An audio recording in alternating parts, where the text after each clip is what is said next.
Hello all, welcome back to the channel and welcome to the course on integral calculus। तो देखो अपन ने last lecture के अंदर कुछ क्वेश्चंस डिस्कस करे थे regarding integration and expansion methods, right. और फिर बात करी थी कुछ फॉर्मूलेस की। और लास्ट वाला क्वेश्चन अपन ने डिस्कस करा था x power 4 upon x plus 2 का इंटीग्रेशन, जिसमें अपन ने समझा था कि अपन इसको डिवाइड करते हैं। तो क्योंकि इसको डिवाइड करते हैं तो डिवाइड करने के बाद एक ऐसा एक्सप्रेशन बनता है और उस एक्सप्रेशन को अपन इंटीग्रेट करते हैं, राइट। ओके, सो नाउ अब बात करेंगे एक नए मेथड की आज इस लेक्चर में, basically the method of substitution. देखो, इसको समझने से पहले कुछ बेसिक चीज़ें अंडरस्टैंड करते हैं कि क्यों हमें इस तरह के अवकलन की ज़रूरत पड़ी, राइट। तो देखो, जैसा डिफरेंशिएशन में भी हुआ करता था, अपन क्या करते थे ना कि जैसे समझो, देखो, जैसे फॉर एग्जांपल मुझे पता है कि एक फंक्शन है 2x² अपॉन x की पावर 3। इसको 3 बना लो, ठीक है ना। अब अगर ऐसा कुछ फंक्शन है मान लो, ठीक है ना। फंक्शन क्या है बच्चों? 3x² upon x³ right.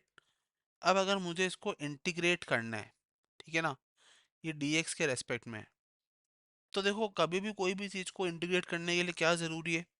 सबसे पहले या तो वो डायरेक्ट फॉर्मूला बन रहा हो, राइट, तो अपन उसको इंटीग्रेट कर सकते हैं, ठीक है ना। सो सब्स्टिट्यूशन मेथड में क्या होता है ना कि एक ऐसा फंडा होता है बच्चों, देखो, एक ऐसा फंडा जिसके अंदर अपन किसी भी चीज़ का सब्स्टिट्यूशन फाइंड कर सकते हैं। अपना एम क्या होता है कि ये dx को हटाना, इस पूरे टर्म को न्यूमरेटर की।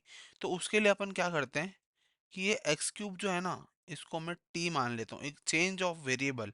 इसको चेंज ऑफ वेरिएबल मेथड भी कहा जाता है, ठीक है ना, चेंज ऑफ वेरिएबल मेथड। क्यों बच्चों? क्योंकि इसके अंदर अपन इसको t मान लिया। अब इसको डिफरेंशिएट कर दो, क्योंकि मुझे इधर dt चाहिए, तो इधर मैं x के रेस्पेक्ट में डिफरेंशिएशन करूंगा और इधर मैं t के रेस्पेक्ट में। अब ये पूरी की पूरी टर्म मुझे यहाँ पे मिल गई, राइट। तो इसको मैं लिख सकता हूँ dt और नीचे वाले को t। अब मुझे पता है कि 1/t का इंटीग्रेशन तो होता है log t, राइट। तो इसी तरीके से कुछ बेसिक फॉर्मूलाज है जिसके अंदर अपन इसको डिफरेंशिएट कर सकते हैं। जैसे फॉर एग्जांपल अगर मैं लिखता हूँ एफ एक्स डी एक्स, ठीक है, तो मैं इसको लिख सकता हूँ एफ ऑफ 5t, ठीक है, इंटू 5-t। अगर ऐसा कुछ भी आ गया सपोज, है ना, dx या फिर dt, है ना, तो मैंने x को क्या माना, 5t माना। तो मतलब मैंने इस x को अगर 5t माना, तो मुझे अंदर की साइड 5-t dt अगर ऐसा कुछ मिल रहा है, तो मैं उसको एक तरीके से सब्स्टिट्यूट कर सकता हूँ, ठीक है। दूसरी बात, अगर कोई ऐसा इंटीग्रेशन है यहाँ पे, जैसे integrand of the form f dash a x plus b, है ना, अगर इस फॉर्म का इंटीग्रेशन है, ठीक है, तो उस केस में मैं क्या करता हूँ, इस ए एक्स प्लस बी को टी मानता हूँ। तो मुझे डी एक्स कैसा मिलेगा, 1/a dt, है ना। तो integration of f dash a x plus b d x मेरा क्या बन जाएगा, integration f dash t d t upon a, ठीक है। और ये 1/a बाहर आ गया, integration f dash t into d t, है ना। और मुझे पता है अगर एफ डैश टी का इंटीग्रेशन की बात हो तो वो कैसा हो जाएगा, एफ टी, है ना, प्लस का सी, राइट। और मेरा टी एक्चुअल में क्या था, ए एक्स प्लस बी प्लस का सी, राइट। तो अपन इस तरीके से कुछ ना कुछ सब्स्टिट्यूशन देख के इंटीग्रेशन को पता कर सकते हैं कि एग्जैक्टली सब्स्टिट्यूट करने के बाद टी चेंज ऑफ वेरिएबल करने के बाद उसकी वैल्यू एग्जैक्टली किसके बराबर होगी। तो जैसे ही वो वैल्यू पता चलेगी, वैसे ही अपन बोल सकते हैं कि it is easy to integrate the required expression. उस व्यंजक को अपन इजीली अवकलन कर सकते हैं, आसानी से उसका अवकलन किया जा सकता है बाय पुटिंग सम वैल्यूज, कुछ ना कुछ वैल्यूज को उसमें पुट अप करके, राइट, ठीक है। तो अलग अलग पॉइंट ऑफ टाइम पे अलग अलग केसेस के अकॉर्डिंग अपन डिफरेंट डिफरेंट तरीके से चेंज ऑफ वेरिएबल जो है या फिर सब्स्टिट्यूशन जो है वो कर सकते हैं, राइट। नाउ बात करेंगे सम इम्पोर्टेंट स्टैंडर्ड सब्स्टिट्यूशन की। देखो जैसे अपन ने ट्रिग्नोमेट्रिक ट्रांसफॉर्मेशन पढ़े थे और उस वक्त पे अपन ने देखा था कि किस तरीके से अपन ट्रिग्नोमेट्रिक फंक्शंस को ट्रांसफॉर्म कर सकते हैं, तो उसी तरीके से अपन यहाँ पे कुछ स्टैंडर्ड सब्स्टिट्यूशन है, ठीक है, वो अपन कर सकते हैं कुछ पर्टिकुलर फंक्शन के केस में। तो देखो इस साइड में बनाऊंगा फॉर्म ऑफ फंक्शन, इस साइड में बनाऊंगा फॉर्म ऑफ फंक्शन, और इस साइड में बनाऊंगा सब्स्टिट्यूशन, ठीक है। तो अब देखो फर्स्ट फंक्शन कैसा हो सकता है मेरा, ए स्क्वायर माइनस एक्स स्क्वायर। अब जरा गौर से सोचो बच्चों, जस्ट थिंक, ठीक है, जस्ट थिंक कि मैं ऐसा यहाँ पे क्या पुट करूँ कि मुझे रूट से बाहर कुछ वैल्यू मिल जाए और उसका इंटीग्रेशन पॉसिबल हो जाए, राइट, ठीक है। तो मुझे पता है कि आइडेंटिटी होती है कि 1 - cos² x जो होता है वो मेरा साइन स्क्वायर एक्स होता है, या फिर साइन एक्स रूट से बाहर आने पे। तो अगर मैं इस x की जगह पे, इस x की जगह पे अगर मैं a cos थीटा या फिर a sin थीटा अगर ये पुटअप कर लूँ, तो ज़रा गौर से देखो बच्चों क्या होगा, इस a square minus a square sine square theta या फिर ए square minus a square cos square theta. जब ये ए स्क्वायर ए रूट से बाहर आएगा तो ए, और ये बन जाएगा कॉस थीटा, या फिर ये बन जाएगा ए साइन थीटा, राइट।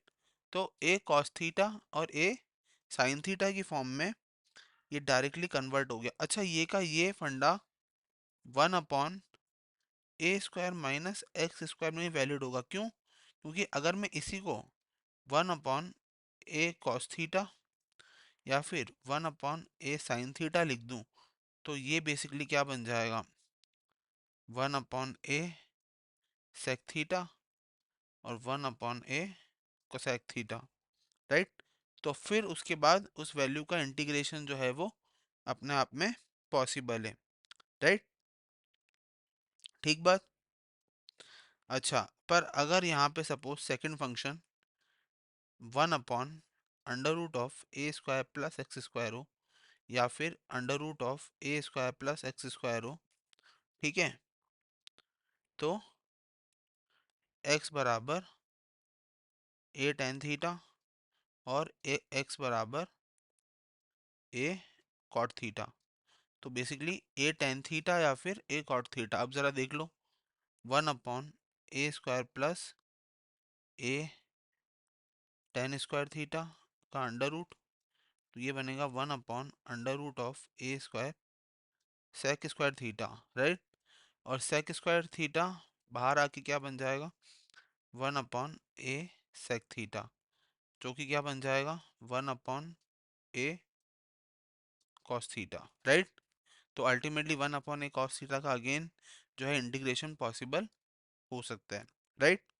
तो इस तरीके से अगर जब भी एक्सप्रेशन कुछ इस फॉर्म का हो तो अपन इसको सब्स्टिट्यूट कर सकते हैं, राइट। अब बात करते हैं अगर इसको चेंज कर दिया जाए थोड़ा सा, कि x square minus a square या फिर 1 अपॉन नहीं, ऊपर की साइड में x square minus a square का अंडर रूट, राइट। तो अब देखो जरा, अब यहाँ पे x आगे आ गया और a पीछे आ गया, उससे कोई फर्क नहीं पड़ने वाला है। बस यहाँ पे एक चीज है, अब अपने को कोई ऐसा फॉर्मूला चाहिए यहाँ पे जिसको पुटअप करने के बाद एक ऐसी वैल्यू बने जो रूट से बाहर आने के बाद सिंप्लीफाई होके सिंपल ट्रिग्नोमेट्रिक फंक्शन में आ सके, राइट। तो उस केस में मैं क्या करूँगा, इस a की जगह सॉरी इस x की जगह मैं डालूंगा a cos 2 थीटा, राइट। तो अब जरा समझो कि 1 / a x² माइनस, है ना, ए स्क्वायर, ठीक है, का अंडर रूट, तो 1 / √ऑफ a² cos square theta -1 minus a square. तो ए स्क्वायर से ए स्क्वायर कॉमन, तो ए कॉमन √ऑफ कॉस स्क्वायर थीटा -1। और अब मुझे अच्छे से पता है कि कॉस स्क्वायर थीटा -1, है ना, cos square 2 theta -1 I mean to say, है ना, वो होता है sine 2 sine square theta by 2, है ना। और 2 sin² थीटा, तो ये बन जाएगा 1/a 2 sin थीटा, राइट। तो 1/2a कोसेक थीटा, राइट। तो एक सिंप्लीफाई फॉर्मूले के अंदर ये जो है वो निकल के आया, राइट। या फिर अगर अपन सेक थीटा,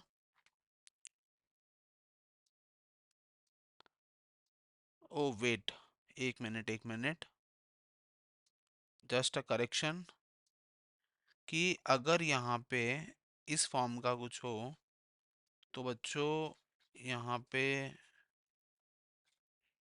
क्योंकि समझो,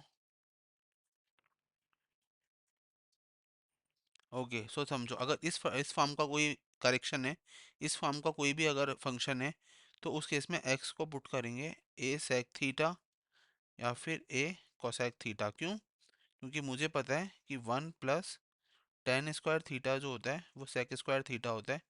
तो sec² थीटा -1 जो है वो tan² थीटा होगा, राइट। तो उससे ये सिंप्लीफाई हो जाएगा। अब अगर यहाँ पे कुछ इस पैटर्न का फंक्शन है a + x upon a-x/a + x, right. तो देखो उस केस में क्या करेंगे, इस x को पुट करेंगे a cos 2 थीटा, राइट। ऐसा क्यों? क्योंकि देखो जैसे ये पुटअप करा, √a cos 2 theta upon a cos 2 theta, दोनों में से a कॉमन आके कैंसिल हो गया, तो ये बचेगा 1 - cos 2 theta upon 1 + cos 2 theta, ठीक है।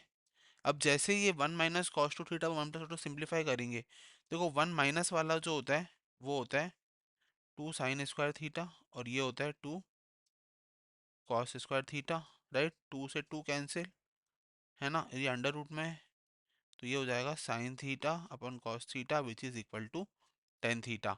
तो डायरेक्टली tan थीटा जो है वो निकल के आया, राइट। तो इसी तरीके से दिमाग को यूज करते हुए अपन डिफरेंट डिफरेंट केसेस बना सकते हैं, राइट। जैसे कि x/a - x, या फिर a - x/x का अंडर रूट। तो इस केस में x को पुटअप कर सकते हैं a sin² थीटा या फिर a cos² थीटा, राइट। तो इस तरीके से अपन डिफरेंट डिफरेंट सब्स्टिट्यूशन जो है वो देख सकते हैं। अब एक अच्छा सा एग्जांपल देता हूँ।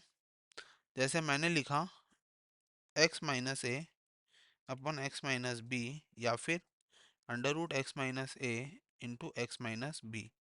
तो इस केस में x को पुटअप करेंगे a sec² theta minus b tan² theta. अच्छा मैंने ये तो बता दिया। अब अगर यही क्वेश्चन थोड़ा ऐसे पलट जाए कि x - a/b - x, है ना, या फिर ये हो जाए x - a × b - x, right. तो उस केस में क्या हो जाएगा, x को पुटअप करेंगे a sin² theta plus b cos²।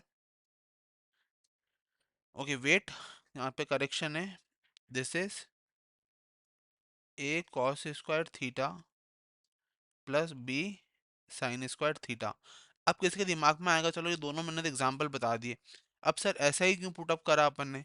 तो जरा सोचो, देखो यहाँ पे x - a और यहाँ पे b - x है, ठीक है। अब अपने को ऐसी कोई वैल्यू चाहिए जिसमें ऊपर नीचे में डिनोमिनेटर कैंसिल हो जाए या कुछ सिंप्लीफाई हो जाए, राइट। तो देखो यहाँ पे x - a और यहाँ b - x है, तो अपन क्या करेंगे, सबसे पहले इस x को क्या पुटअप करना है, a cos² theta plus b sin² theta minus a, right, divided by b minus a cos² theta plus b sin² theta, ठीक है। तो अब जरा देखो इस a cos² थीटा और माइनस a, तो इस cos² थीटा -1 इससे क्या कॉमन आ जाएगा, a कॉमन, और cos² थीटा -1, क्योंकि मुझे पता है कि sin² theta plus cos² theta 1 होता है, तो cos² थीटा -1 जो होगा वो होगा sin² थीटा। तो a sin² theta plus b sin² theta divided by, अब देखो b, अब 1 minus sin² theta which is cos² theta, तो b cos² theta minus a cos square theta, ठीक है। और यहाँ पे ये क्या था, ए प्लस बी, है ना, और बी माइनस ए। तो अब देखो यहाँ पे क्या है, साइन स्क्वायर, तो अगेन साइन स्क्वायर थीटा जो है वो कॉमन आ जाएगा, और ऊपर बच जाएगा a plus b divided by. अब अगर मैं यहाँ पे देखूँ तो बच्चों b cos square theta minus a cos square theta, again cos square theta common आ जाएगा, और ये हो जाएगा बी माइनस ए, ठीक है। तो यहाँ बी माइनस ए होगा या बी प्लस ए होगा, जरा गौर से देखो। ये बी माइनस एक्स है, तो माइनस है, तो जब ये माइनस है तो ये भी तो क्या होगा बच्चों, यहाँ पे ये भी तो माइनस होगा ना, है ना। तो one minus sine square theta is cos square theta, और minus a cos square theta, तो बी माइनस है। अब इसमें से माइनस अगर कॉमन ले लिया जाए तो ये बन जाएगा माइनस का टेन थीटा, राइट। तो ये दोनों काफ़ी इंपॉर्टेंट है ना। सिमिलरली ये वाला भी इस तरीके से होगा, राइट, ऊपर वाला x minus a upon x minus b, right. तो ये थे कुछ सब्स्टिट्यूशन, ठीक है, ओके। अब बात करेंगे एक क्वेश्चन की, ठीक है। सो देखो क्वेश्चन क्या है, ओके। सो देखो क्वेश्चन, क्वेश्चन क्या है बच्चों, integration of sine cube x d x upon, देखो गौर से देखना, cos four x plus three cos square x plus one, ये एक ब्रैकेट में है, ठीक है। और इधर की साइड में है tan inverse sec x plus cos x। अब देखो थोड़ा सा टिपिकल है इंटीग्रेशन, यहाँ पे साइन क्यूब एक्स है, ठीक है, और यहाँ पे cos four x plus three cos square x plus one tan inverse x sec x plus cos x है, राइट। तो देखो सबसे पहले जो फर्स्ट ऑब्जर्वेशन से मैं बोलूँगा कि अगर कोई सब्स्टिट्यूशन दिखता है, सबसे पहले तो मैं क्या लिखूँगा, यूज सब्स्टिट्यूशन मेथड, ठीक है। अब जरा गौर से देखो, यहाँ पे cos x है, यहाँ भी cos x है, यहाँ भी cos x है, ये tan इनवर्स की फॉर्म में, और ऊपर साइन है। तो मुझे पता है कि अगर मुझे sine cube x d x को हटाना है तो मुझे इस cos फोर एक्स को कुछ ना कुछ पुटअप करना पड़ेगा, ठीक है। तो मैं cos फोर एक्स को पुटअप नहीं करते हुए मैं क्या करता हूँ कि मैं सिर्फ cos x को t पुट करता हूँ, ठीक है। तो इसके बाद क्या होगा, minus sine x d x बराबर डी टी, है ना, ठीक है ना, यही होगा। अब ज़रा देखते हैं कि क्या हो सकता है ना। तो देखो ज़रा इंटीग्रेशन कैसे बनेगा, देखो एक काम कर सकते हैं कि सबसे पहले मैं इस इंटीग्रेशन में इसको ऐसे लिख देता हूँ, कैसे, ऊपर की साइड में sign square x d x, ठीक है ना, ठीक है। और इस साइन एक्स को नीचे भेज देता हूँ, एक साइन एक्स को, ठीक। तो अब ज़रा देखो, और इसको ये हो जाएगा स्क्वायर, है ना, बेसिकली, और इसको मैंने नीचे भेज दिया। तो अब मैं क्या कर सकता हूँ कि साइन स्क्वायर लिख सकता हूँ one minus cos square x divided by, है ना, cos four x plus three cos square x plus one, है ना, और tan inverse of sec x upon sine x plus cos x upon sine x, है ना, इस तरीके से, ठीक है ना, ठीक है, आया समझ।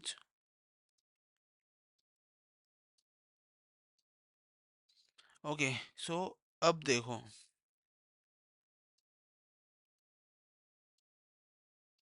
ठीक है, तो जो मेरा आई था, बेसिकली मेरा ये आई था, इस आई को मैंने लिख दिया one minus sine square x, है ना, तो one minus cos square x, तो one minus t square, one minus t square, ठीक है, डिवाइडेड बाय, है ना, इस कॉस एक्स को मैंने, है ना, टी माना, है ना। तो माइनस साइन एक्स, तो बाहर की साइड माइनस 1 - t² अब इस cos 4x t⁴ plus 3t² +1, ठीक है। और टेन इनवर्स अब देखो sec x है ना, तो क्योंकि sec x है, sec x मतलब 1/cos x है ना, तो 1/t plus T, right, simple, है ना, ठीक है।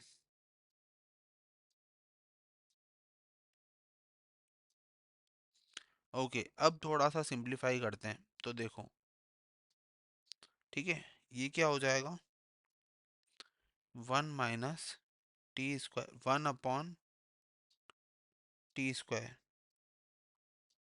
मैंने क्या करा, इसको पूरे t² से डिवाइड करा, है ना, तो ये हो जाएगा 1/t², है ना, ये प्लस हो जाएगा अंदर जाके, इंटीग्रेशन, अब देखो ये t⁴/t² तो t² प्लस 1/t² प्लस का 3, है ना, डिवाइड कर दिया बाय t², और ten 1 t plus 1/t, right, और यहाँ पे dt, यहाँ पे भी dt, ठीक बात, ठीक है। तो क्या करा मैंने, एक मिनट यहाँ पे करेक्शन कर लो बच्चों थोड़ा सा, कि ये क्वेश्चन में साइन स्क्वायर ही है, ठीक है ना, तो क्वेश्चन में साइन स्क्वायर है, तो अपन ने क्या करा, इसको कर लिया, फिर अपन ने इसको डिवाइड कर दिया, तो मैंने यहाँ पे क्या करा, divide by t² on numerator and denominator, right. अब देखो क्या करा इंटीग्रेशन को, अब इसको आगे बढ़ने से पहले मैंने क्या करा कि ये t/1/t, इसको मैंने एक और बार सब्स्टिट्यूट करा और z पुट कर दिया, तो देखो सब्स्टिट्यूशन करने के बाद ये कितना आएगा, 1 - 1/t², ये क्या आ जाएगा, dz, ये dt, है ना, तो ऊपर से 1 - 1/t² टर्म क्या हो जाएगी, z हो जाएगी, है ना, z, मतलब ये क्या हो जाएगा, dz, ऊपर वाली टर्म तो हट गई, है ना, ऊपर वाली टर्म हट गई, और नीचे वाली टर्म में t² प्लस 1/t², तो t प्लस 1/t, है ना, तो t प्लस 1/t प्लस 3, है ना, तो देखो ये एक्चुअल में क्या है पूरा, ये पूरा क्या है, t प्लस 1/t को अगर z माने, है ना, तो मैं बोल सकता हूँ कि ये एक्चुअली में क्या है, क्या होना चाहिए बच्चों, है ना,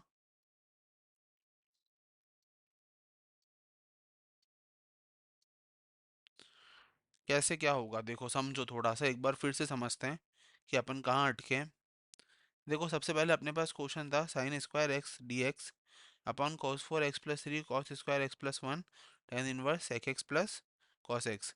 अपन ने कॉस एक्स को टी माना, तो minus sine x d x बराबर डी टी, ये पुटअप करा, पुटअप करने के बाद अपने पास वैल्यू आई 1 - t², अपन ने इसको डिवाइड करा t² से बोथ द साइड, तो t² से डिवाइड करने के बाद ये हो गया 1 - 1/t², है ना, माइनस अंदर गया, प्लस हो गया, चेंज हो गया sign, t² plus 1/t² plus 3 tan 1 t plus 1/t, t plus 1/t को z डाला, तो ये क्या हो गया, 1 - 1/t² dt बराबर dz, तो ऊपर आ गया dz, ऊपर आ गया dz, नीचे क्या हुआ, अब देखो मेन फंडा है, इसको समझना, है ना, इसको समझना, मतलब t² 1/t² प्लस 3, है ना, इसको कैसे लिखेंगे, है ना, तो इसको समझो, अब देखो ये बहुत ही सिंपल है, अब जरा रिकॉल करो कि इसको अगर मैं ऐसे लिख दूं, कैसे,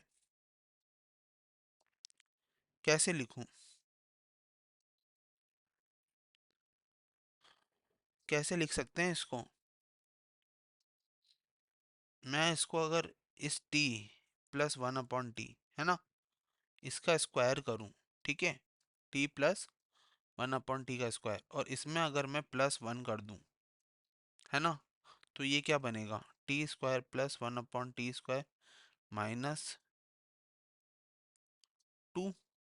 प्लस का ही बनेगा और प्लस का 1, तो ये क्या बन गया, T square plus 1/t² plus का 3। तो यही तो बना अल्टीमेटली। तो यहाँ पे इसको ऐसे लिखने से मैंने फ़ायदा क्या उठाया कि टी प्लस 1/t की जगह जेड, ठीक है, और ये स्क्वायर प्लस का 1, ठीक है, और टेन इनवर्स, है ना, टेन इनवर्स क्या था, टी प्लस 1/t मतलब जेड, ठीक है। अब फिर से क्या करेंगे, अब मैंने क्या करा, ये टेन इनवर्स जेड को यू पुट करा, ठीक है। तो ये क्या हो गया, 1/z² प्लस 1 dz बराबर du, है ना। तो अब देखो ये वाली टर्म और ये वाली टर्म सेम है, ठीक है। तो ये क्या हो जाएगा, i बराबर 1/u du, है ना। तो ये क्या हो जाएगा, log u प्लस सी, ठीक है। तो मतलब log ऑफ, अब u क्या था मेरा, u था टेन इनवर्स z प्लस सी। अब मेरा फिर से टेन इनवर्स में मेरा z क्या था, z था मेरा t प्लस 1/t प्लस सी, ठीक है। और ये मेरा, या फिर ये मेरा था log ऑफ टेन इनवर्स, अब मेरा t क्या था, t मेरा था cos x plus 1/cos x plus का c, राइट।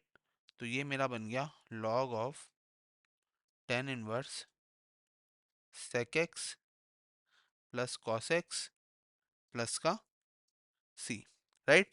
तो मेरा फाइनल आंसर क्या आया बच्चों, ये वाला। आई होप आपको समझ आया होगा ये वाला इंटीग्रेशन। अगर आया है तो इट्स वेल एंड गुड, नहीं तो we will practice more questions of the same type in the upcoming lecture. Thank you so much for watching. Keep subscribing the channel and watching the, press the bell icon for more updates. Thank you and have a nice day.